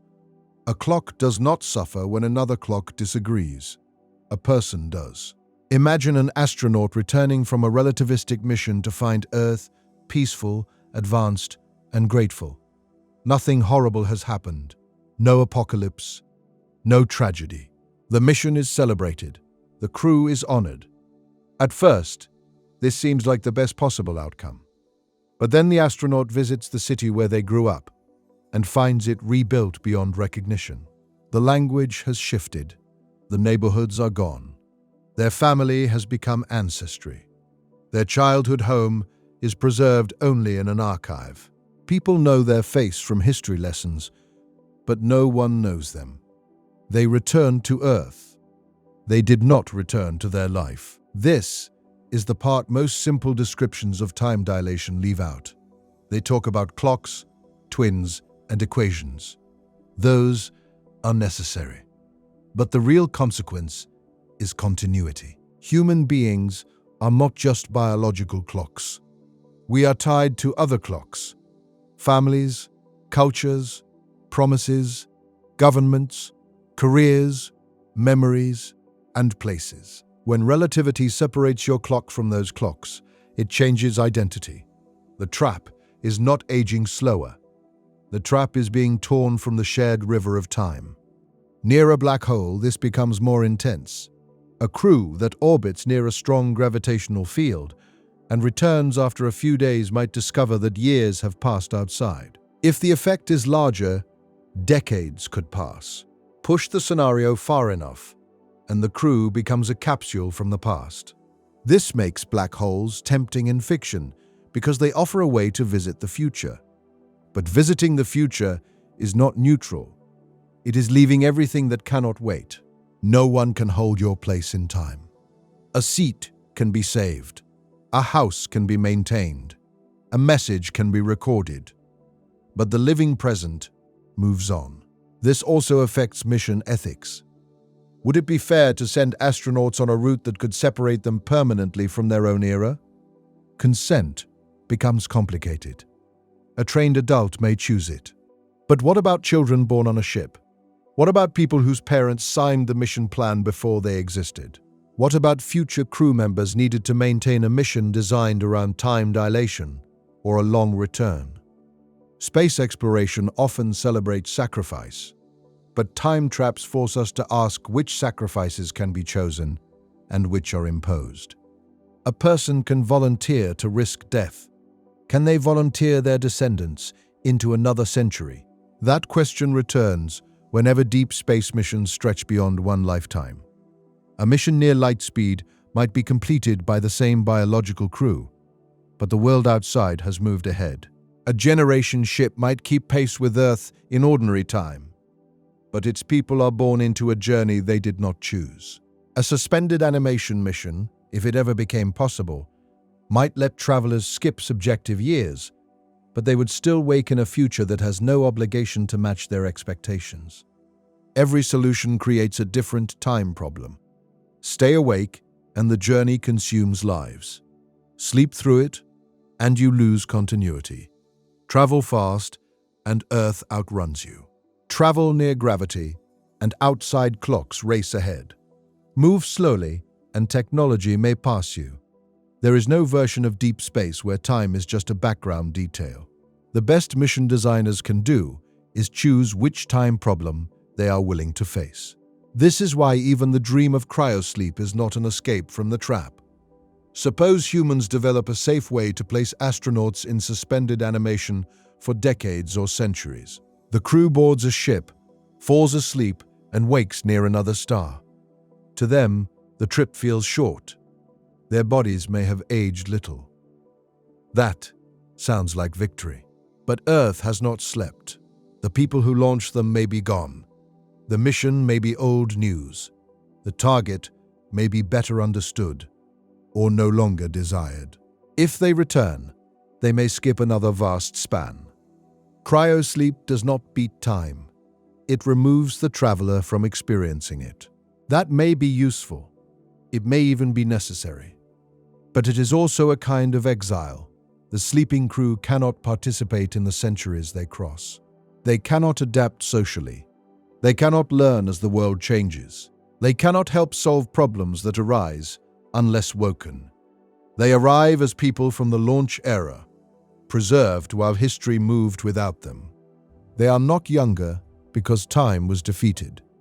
They are younger because they were absent. Absence has a cost. This is a useful distinction. Physics gives us several ways to separate personal time from outside time. Velocity, gravity, and perhaps biological suspension, if technology allows it. But none of them allow a traveler to keep all relationships intact. They can reduce aging. They can shorten subjective travel. They can make distant missions physically survivable. They cannot stop the universe from continuing elsewhere. Time can be bent. It cannot be negotiated with. Another trap lies in navigation around time-varying systems. In space, objects move. Stars orbit galactic centers. Planets orbit stars. Galaxies move through clusters and filaments. If a ship travels for centuries, its target is not waiting at a fixed point. It will have moved. Its planets will have moved. Its star may have shifted relative to nearby stars. The ship must aim not at where the destination is, but where it will be. This is ordinary orbital prediction, scaled into deep time. Errors that seem tiny at launch can grow across decades or centuries. Time turns small uncertainties into large missed distances. A fraction of a degree matters. A tiny propulsion error matters. An unmodeled gravitational influence matters. A dust impact that changes the ship's spin matters. For near-light speed ships, the problem becomes sharper because correction time is limited. At high velocities, a late course change may require enormous energy. The ship sees the destination approach quickly in its own frame, but Earth may be watching a long, delayed journey. Signals about updated observations may arrive too late. Autonomous navigation becomes essential. The crew, or AI, must make decisions without current instructions from home. Again, Time becomes distance's hidden partner. Not just because the ship takes time to travel, but because information takes time to catch up. The more ambitious the mission, the less Earth can control it. This changes what exploration means. Early spaceflight could be supervised from Earth with seconds of delay for nearby missions, minutes for Mars, hours for outer planets. Interstellar missions cannot work that way. They require trust in systems that may operate beyond real-time command for decades or centuries. The ship becomes a decision-making island. It carries not only people and machines, but authority. Time traps command. A message from Earth may be correct when sent and useless when received. A command to avoid danger may arrive after the danger has passed. A discovery about the target planet may reach the ship after the ship has already committed to braking. A recall order may never be practical. The mission must be designed to survive without the present tense Earth. In deep space, instructions are always old. This is not dramatic in the same way as a black hole, but it may matter more. Most space missions will not approach event horizons. Every distant mission will deal with delay. Every colony beyond Earth will face communication lag. Every interstellar probe will operate on outdated information. Every human crew far from home will have to become less dependent on Earth than the word mission suggests. They are not only traveling away from Earth, they are traveling away from Earth's now. The concept of now itself deserves attention. On Earth, because distances are small and speeds are slow, we can pretend that now is shared. The sun is 8 minutes away by light, but in daily life we act as if the whole sky is present. The moon is slightly more than a second away by light, but we do not feel that delay. Across a room, the delay is too tiny to matter. Our brains evolved in a world where the speed of light might as well be infinite. The universe is not that world. At cosmic scale, now is layered. The sun we see is 8 minutes old. Jupiter is tens of minutes old, depending on distance. The nearest stars are years old in our sky. The center of the Milky Way is tens of thousands of years old to us. And distant galaxies are millions, billions, or over 10 billion years old in the light we receive. Looking outward is not looking across a single present. It is looking through stacked pasts. Space is a time machine by default. Telescopes do not show the universe as it is everywhere now. They show the universe as light arrives. This becomes important for explorers because a destination is never known in perfect real time. We choose targets based on old light. For nearby planets, the delay is manageable. For exoplanets, the delay is years, decades, or centuries. For galaxies, it becomes almost absurd. Any attempt to travel toward a distant object uses information from its past. The farther the target, the more the target is a historical object rather than a present one. Time can trap you by making your map old before the journey begins. A star that looks stable may change. A planetary system may have unseen hazards. A civilization may no longer exist. A planet that looked habitable in ancient light may not be the same world when you arrive. For interstellar missions within a few dozen light years, this is not hopeless. Stars evolve slowly on human timescales. Planets do not usually transform overnight, but for large distances, the old light problem becomes severe, and even nearby missions face smaller versions of it. The map is always late. The farther you go, the more late becomes a property of the mission rather than a minor correction. This is why space exploration requires humility. We do not explore a frozen stage. We explore a moving, aging universe where information itself has a travel time. Another important trap is energy. Time dilation through speed requires high velocity. High velocity requires energy. The closer a ship gets to light speed, the more energy is needed for each additional increase in speed. It is not like driving a car faster on a highway. As relativistic speeds are approached, kinetic energy rises dramatically. A ship with mass cannot simply keep accelerating to light speed. Light speed is not a target for massive objects. It is a boundary. This means that using speed to shorten the crew's experience time comes with extreme engineering costs. Fuel becomes a problem. Waste heat becomes a problem. Shielding becomes a problem. Collisions with dust become a problem. Braking becomes a problem. At high speeds, even tiny particles in the path can carry dangerous energy relative to the ship. A speck of dust becomes a projectile. Gas becomes radiation. The ship must either clear the path, shield itself, or accept risk. Every shield adds mass. Every added mass increases energy needs. Every energy system produces heat that must be handled. In space, heat removal is not simple because there is no air to carry it away. Radiators are needed. Radiators can be damaged. More protection adds more mass again. The time trap has an engineering face. To reduce the crew's time, you increase the violence of the journey. And if the ship cannot slow down at the destination, the trip becomes a flyby. A probe can survive a fast flyby and gather data. A human mission usually needs arrival. Arrival means shedding enormous kinetic energy. You must brake. You must do it without destroying the ship. You must carry the means to brake, or use something at the destination. A magnetic sail, a light sail, atmosphere if a planet is present, gravity assists, or another advanced method. Each possibility has constraints. A trip that is easy to imagine in relativity may be nearly impossible in engineering. Physics may allow a path. Hardware may not. This matters because some time traps are created by optimistic planning. A crew could be sent on a mission that depends on technology working perfectly for decades. If propulsion underperforms, travel time stretches. If braking fails, the ship misses the target. If shielding erodes, the ship cannot safely continue at planned speed. If power systems decline, life support becomes the clock that matters most. Time dilation may be part of the mission plan, but ordinary time can still kill the mission through wear, fatigue, and failure. Machines age too. Materials change. Radiation damages electronics.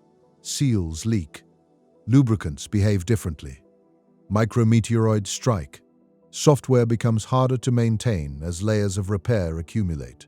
A starship is not only traveling through distance, it is traveling through its own decay. That is another way time traps humans in space. The environment is not required to do anything dramatic. The ship simply has to last. Every year is a test. Every decade is a negotiation with entropy. Every century asks whether the original design was honest about maintenance. The crew may be fine. The destination may be real. The physics may be sound. But a small system failure, repeated over enough years, can become the real prison. In this sense, time itself is a hostile environment, not because it has intention, because it gives tiny problems enough room to grow. A gasket that would be replaced easily on Earth may become mission-critical in deep space. A plant disease in the food system may become a social crisis. A software fault may become a navigation hazard. A medical condition may become permanent because advanced care is unavailable. A disagreement over mission direction may harden over generations. The trap is not one event.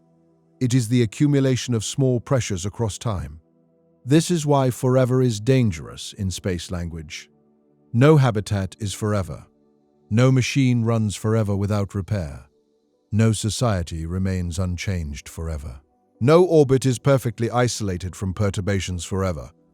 The universe may be old and vast, but stable human life depends on constant maintenance. Time in space exposes the difference between existing and surviving. A rock can drift for billions of years. A living system cannot be that passive. A human outpost, ship, or colony must actively keep death outside every hour. This brings us to planets. Planets feel safer because they offer surfaces. A ship is an artificial bubble. A planet is a world. But time traps can exist there too.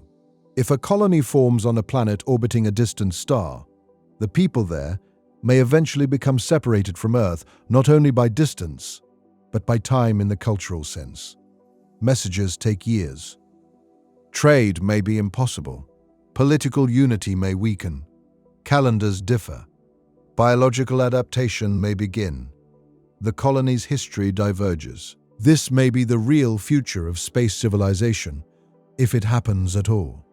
Not one empire spread cleanly across the stars, but many clocks. Each star system becomes its own present. Earth has one.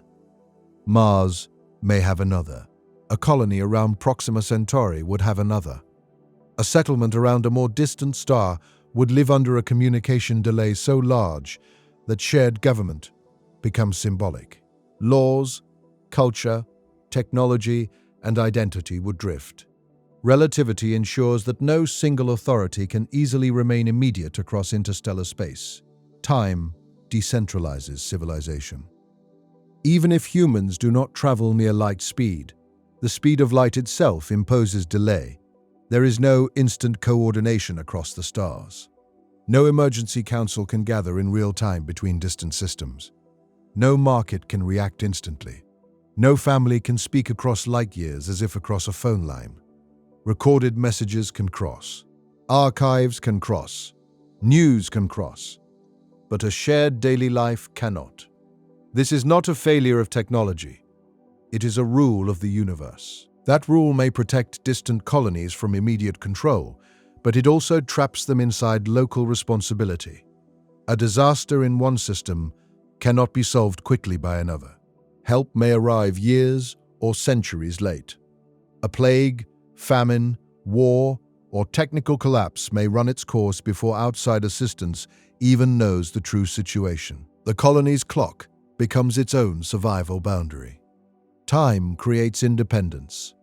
Time creates vulnerability. Both are part of the same structure. For explorers, this means the dream of spreading across space may not produce one humanity moving together. It may produce related human worlds aging apart. Some may advance quickly. Some may stagnate. Some may lose technology. Some may change biologically or culturally. Some may vanish before their last messages arrive elsewhere. The wider humanity spreads, the more it may become impossible to keep humanity synchronized. In a galaxy, there may never be one human future. There may be many futures that cannot fully meet. That is a trap only if one expects unity to survive distance. It may also be the natural shape of any interstellar civilization. But from the perspective of someone leaving home, it means every journey carries a hidden question. Which human timeline are you choosing to join? And which one are you leaving forever? The black hole version is extreme. The civilization version is slow. Both are about losing a shared present. Let us return to the realistic trap, the traveler who goes far enough that Earth becomes a past life. There is a quiet scene that captures this better than any equation. Imagine a person on a ship far between stars. The engines are low. The habitat lights are dimmed for the sleep cycle. Outside the window, the stars are not arranged like the familiar constellations of Earth. The sun is no longer the sun in the sky. It is a bright point among other points, perhaps identified only by the ship's navigation overlay. The traveler opens a message archive from home. The latest live message is years old. The people in it speak as if the traveler might answer soon, but everyone knows soon is not real here. The traveler records a reply. They describe the ship's condition, the experiments, the mood of the crew. They pause before adding something personal, because personal messages feel different when they cannot become conversation. Then they send it. The signal leaves the ship at light speed, the fastest messenger the universe allows. It will still arrive late. No engine can make emotion travel faster than light. This is perhaps the simplest way time traps us in space. Love, loyalty, fear, and memory all become limited by physics. The delay is not a symbol, it is real. Across interstellar distances, a goodbye may arrive after the sender has changed beyond recognition. An apology may arrive after its purpose has faded. A warning may arrive after the danger. A birth announcement may be read when the child is grown. A death notice may reach someone who is already dead. Deep space turns human timing into astronomy, and astronomy is patient in ways humans are not. A star can burn for billions of years. A galaxy can rotate across hundreds of millions of years. A black hole can wait for timescales that make civilizations look like sparks. Humans, by contrast, live in fragile windows. Our lives are short enough that years matter. Our relationships are short enough that timing matters. Missing a decade is not a rounding error. Missing a century is not simply inefficient. It can be the difference between belonging and becoming a story. That mismatch is the heart of the fear. The universe is not cruel. It is simply larger in time than we are. When we enter it deeply, we leave the protected scale where our instincts work. Near Earth, we are sheltered from the true scale of time. We see seasons. We see lifetimes. We see history measured in centuries. Even astronomy, when taught casually, can become a list of numbers rather than a lived reality. But space travel forces numbers into experience. A 4-year light delay becomes a child growing older between messages. A 50-year journey becomes a society changing while the crew sleeps. A relativistic return becomes a personal reunion with the future. A black hole horizon becomes the end of all possible replies. Time stops being abstract. It becomes architecture. It decides which doors open. It decides which voices arrive. It decides whether return means return. This is why the most accurate answer to the title is not one single scenario. Time can trap you in space in several ways.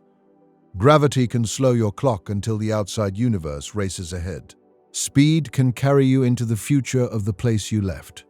Distance can turn every conversation into an exchange with the past. Cosmic expansion can place regions forever beyond future contact. Mission duration can trap descendants inside decisions made by ancestors. Machine aging can turn survival into a race against entropy. Causality can forbid shortcuts that would make the journey easy. Each trap is different, but they all share one lesson. Time is not separate from space. It is part of what space is. The phrase, space-time, can sound like a textbook word, but it is the key. We do not live in space with time added later. We live in space-time. A journey through one is automatically a journey through the other.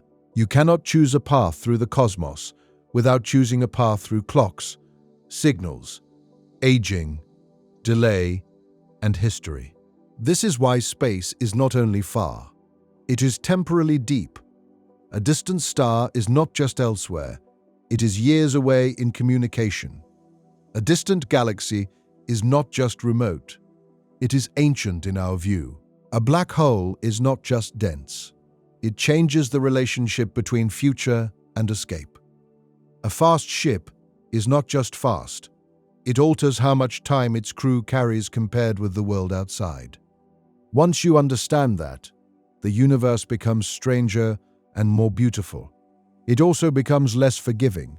The best protection is not fear alone, it is precision. If humans ever travel deeply into space, they will need better clocks, better models, better navigation, and better emotional preparation. They will need mission plans that treat time as a hazard. They will need cultures that understand delay. They will need legal systems for people out of sync with Earth. They will need ways to preserve memory across centuries. They will need ships that can operate without present tense instructions. They will need to become comfortable with the idea that the universe does not share their schedule. That may be one of the hardest adaptations of all. Early explorers crossed oceans and returned after months or years to societies that had changed, but still belonged to the same human rhythm. Space explorers may cross intervals that make old categories fail.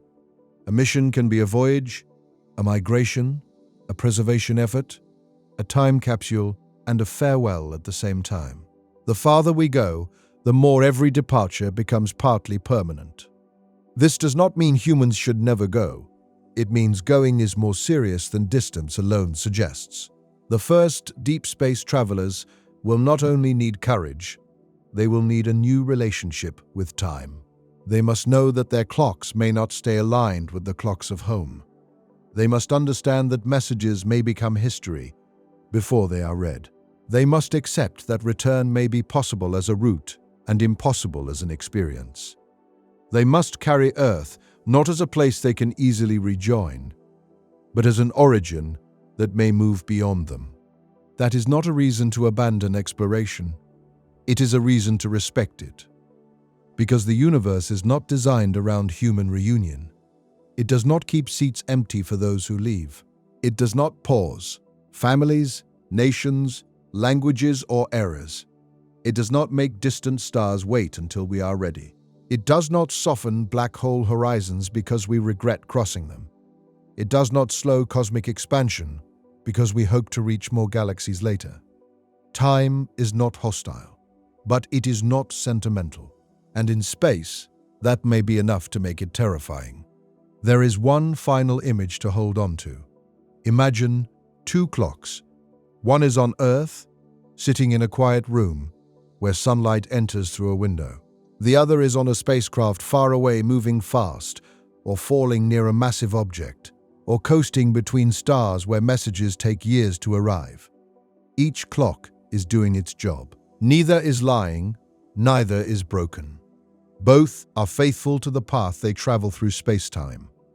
And yet, when they meet again, they may not agree. That disagreement can be small enough to correct a navigation system, or large enough to change a life, or so extreme that meeting again is no longer possible. That is the trap. Not that time suddenly becomes magic, not that clocks stop being clocks, but that every clock belongs to a path, and in space, paths can separate more deeply than the human mind expects. A person may survive the launch, they may survive the radiation, they may survive the engines, the vacuum, the cold, the isolation, the hunger for Earth. They may even survive the journey itself. But if time has carried everything they love beyond reach, then space has still trapped them. Not with walls, not with chains, but with the quiet difference between one clock and another. And that is why time can trap you in space.